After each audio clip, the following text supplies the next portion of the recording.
Hi friends. In case you don't remember me, I'm Mrs. B, sometimes known as the Book Lady. And I have several books that I'd like to share with you today.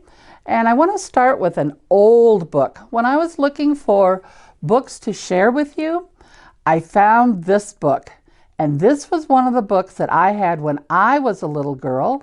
On the inside, I see that my mom wrote that this was my book, and I received it way back in 1954.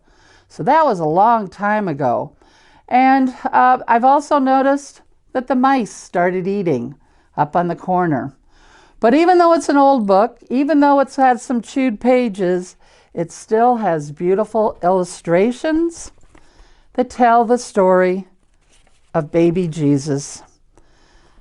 So if you have been part of my Saints group, you know that the Nativity story, or the story about baby Jesus, can be found in 2 out of the 4 Gospels. And so if you read in Matthew and in Luke, that's where you're going to find the Christmas story. So I just wanted to share this old book with you. The next book I want to share, but I don't have time to read the whole thing, is Santa is Coming to Iowa. And it's just a fun book, and it has different references to places in Iowa. But I want to read one page to you toward the end.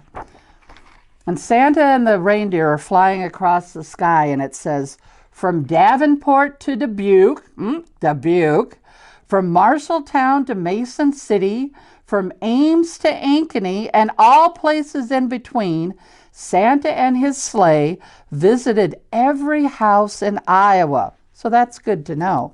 But I want to show you this picture.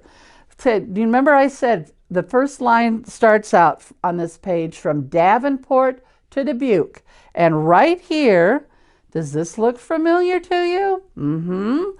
That's the Julian Dubuque Monument. And then look at this church. I swear they drew St. Luke's there. There's our window. There's our bell tower. And I just think, wow, we made the book. And also this page is also shown on the front cover.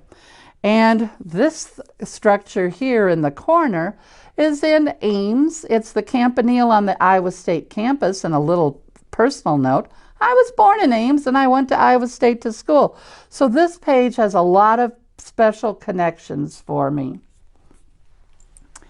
The next book I want to show to you is called A Very Fiona Christmas. Now, you may remember that I have a 4-year-old granddaughter named Fiona. So of course I needed to get this book for her. And I got this down at our neighbors down the street from church at River Lights. And look at what the cool thing is. It lights up. Is that the coolest thing ever? Now, if you don't know about Fiona, Fiona is a hippo. And she was born about the same time my Fiona was born, 4 years ago at the Cincinnati Zoo.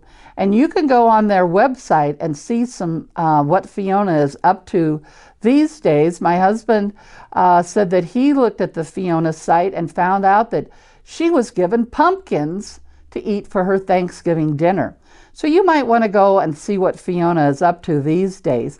But Fiona not only has a website, she also has a book written about her. And this is the second book, called A Very Fiona Christmas. And I'd like to share this with you. It was Fiona's first Christmas at the zoo, and she asked her friends, "What's Christmas?" Because they were all saying, "Hey, Christmas is coming." "Yeah, it's almost here." And her friends said, "Come with us, Fiona. We'll show you." And so Fiona went.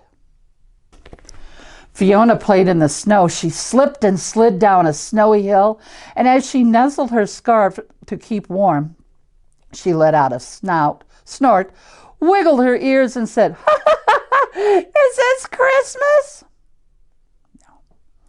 Fiona heard jingling bells. She saw sparkling lights and decorations. She even saw some reindeer. Fiona let out a snort, wiggled her ears, and asked, "Is this Christmas?" No. The polar bears took Fiona to see the zoo's big Christmas tree.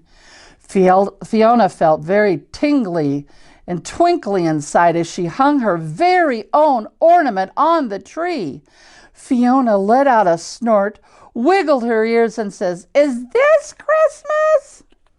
And look who's up in the tree. And here's the Fiona ornament that she hung on the tree with her name on it.